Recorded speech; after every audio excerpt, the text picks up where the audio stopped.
Hər birinizə salam dəyərli izləyicilər. Bu gün qəbula düşə biləcək geri qayıdış tipli suallara baxırıq. Hansı ki, bu sual nümunələrini də qəbul imtahanından götürmüşəm. Bu 2024-cü ilin qəbul imtahanından sualıdır.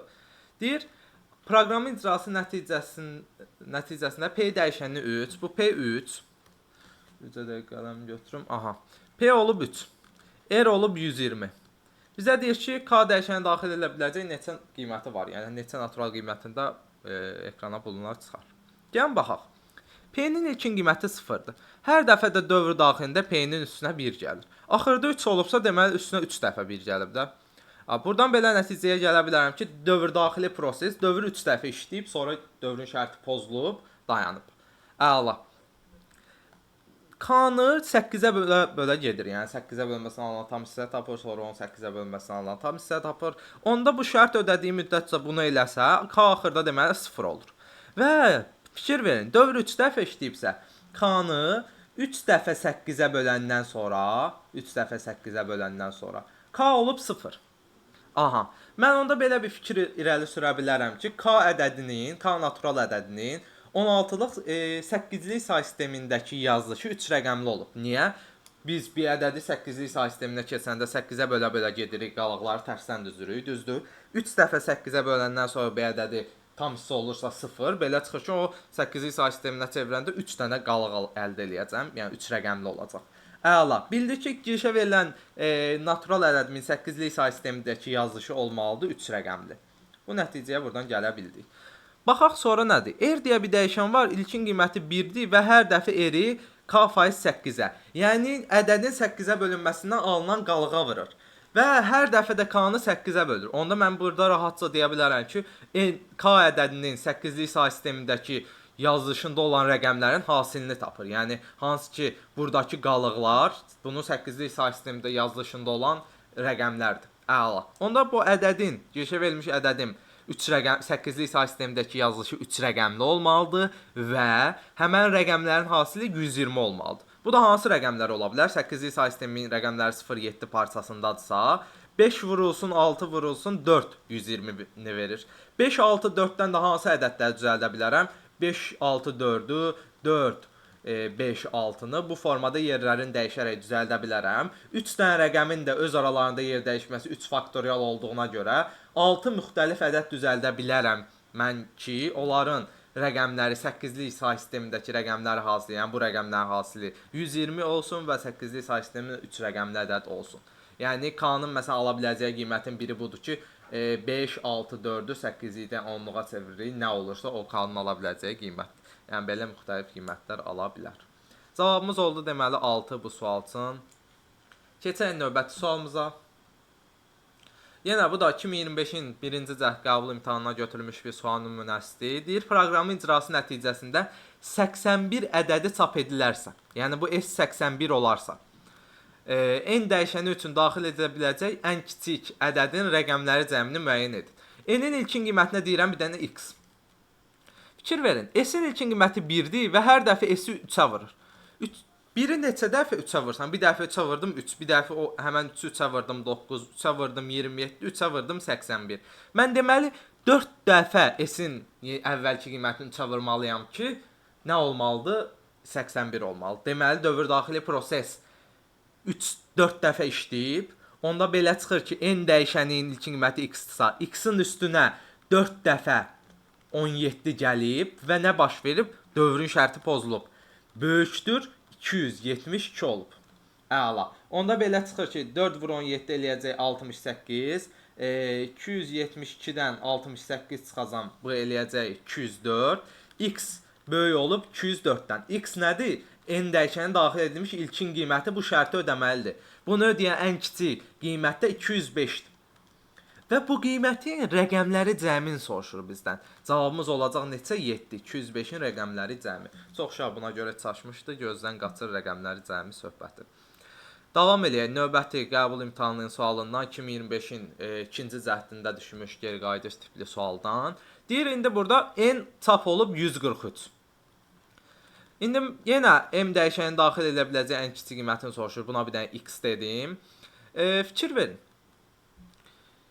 N-in ilkin qiyməti, N-in ilkin qiyməti 3-dür və hər dəfə üstünə 7 gəlir. Axırda 143 olubsa, mən rahatlıqla deyə bilərəm ki, 3-ün üstünə 20 dəfə 7 gələndə, yəni 140 gələndən sonra 143 eləyər də. Deməli belə çıxır ki, buradan bu nəticəyə gəlirəm ki, 20 dəfə işləyib dövr daxili proses. 20 dəfə işləyibsə, S-in də üstünə, yəni 38-in də üstünə 20 dəfə nə gəlib? M gəlib. M nədir? Elə M də qoya bilərəm əslində bura, X də qoya bilərəm. X deməyimə heç əlavə ehtiyac yoxdur. 20 dəfə M gəlib. Və nə olub? Dövrün şərti pozulub. Böyüdür 1200 olub.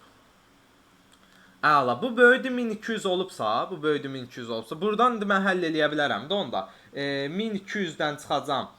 Neçəni 38-i bu eləyəcək 1162 20M böyüdür 1162, M də böyüdür 1162-ni 20-yə bölsəm bu eləyəcək nə? Bu eləyəcək nə? 0 atdım 120 58 tam onda neçə? 58 tam onda neçə? Əslində ehtiyac yoxdur neçə olduğuna. Gəlin deyim də 58 tam onda 1. 58 tam onda 1. Onda buradan M-in ala biləcəyi ən kiçik qiymət 58,2 kimi görsənir. Amma diqqət eləməliyik. Nə olsun ki, şərtdə tam ədəd deməyib. Mən bura 58,2 qoysam, əslində 58,2 yox, 58,1 0,0,0,0 nəsə axırda 1 olsa belə olar, böyük olur da şərt ödəyən kiçiyə. Amma int-ə çevirir deyə mənim üçün vergüldən sonrasının bir önəmi yoxdur. Məndə bu hissə artmalıdır. Ala biləcəyi M-in ən kiçik qiymət olacaq 59. 59,1 də ola bilər. Amma ala biləcəyi ən kiçik qiymət olacaq 59 ki, dövrüm 20 dəfə işləmiş olsun. Burada da cavabım olacaq A variantı. Keçmək istəyirəm növbəti sualımıza. Bu da Dimin test toplusundan götürdüyüm bir sualdır. Deyir, proqram icrası nəticəsində 27 çap olunub. 27 çap olunubsa, baxaq nəyə? İndi bir dənə fikir verin. S-in ilkin qiyməti 1-dir və S-i hər dəfə 3-ə vurur. İndi neçə dəfə 3-ə vurmalıdır ki, bu 27 olsun? 3 dəfə. 3 dəfə. Deməli, dövr daxili proses 3 dəfə işləyib. Əla. İndi yenə buna say sistemi kimi yanaşa bilərik. 3 dəfə 8-ə böləndən sonra bu şərt pozulub. Şərt nədir? Bu şərt nədir? Cari rəqəm 8-lik say sistemindəki cari rəqəmi 0-dan böyük olsun. Mən də ən kiçik ədədi axtarıramsa, bu ədədin 8-lik say sistemindəki yazılışının cari rəqəmi 0-dan böyük olan ən kiçik rəqəm 1-dir. Mən bura 3-dən 1 qoyaram. Bu dövrüm 3 dəfə işləmiş olar. İlk dəfə 8-ə böləcək, bu 1 gedəcək. İlk dəfə 8, sonra 8-ə böləcək, bu 1-2-1, sonra bu 1-2-1 və 3 dəfə işləyəndən sonra dövrün şərti pozulacaq. Əla, 8-lik say sistemində 3 rəqəmli oldu. Nə əldə elədim bundan? Dövr 3 dəfə işləmiş oldu. Niyə 0 istifadə eləyə bilmirəm ən kiçik dediyi halda? Çünki əgər 0 olsa, bunun rəqəmi 0 olan kimi dayanır. Mən də 0-dan fərqli ən kiçik götürə bildiyim rəqəm 1 olduğuna görə 1 götürdüm. Hə, indi cavabım 111-dir. Yox, bu 8-lik say sistemindəki yazılışı da ədədin. Mən cavabı tapmaq üçün bunu çevirməliyəm onluq say sisteminə. 0, 1, 2 yazdım. Oldu 64 plus 8 plus 1. Bu da eləyəcək nə? 73. 73 ədədidir ki, girişə verilmiş ən kiçik 73 ədədidir ki. Bunun 8-ə bölünməsindən alınan qalıq ilk dəfədə eləyir 1. 8-ə bölür 72, sonra 8-ə bölür eləyir neçə?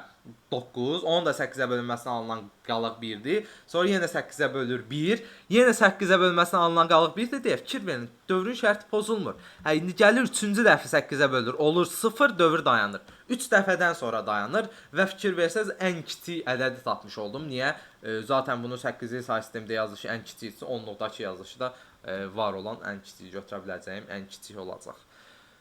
Bu da bizim son sualımız idi. İstəyirəm ki siz əgər tam anlamadısa bir dəfə də bu videoya başdan axıra baxasınız. Çünki geri qayıdış suallar demək olar ki, hər il qarşımıza çıxır. Qəbul imtahanında rahatlıqla həll edə bilərsiniz.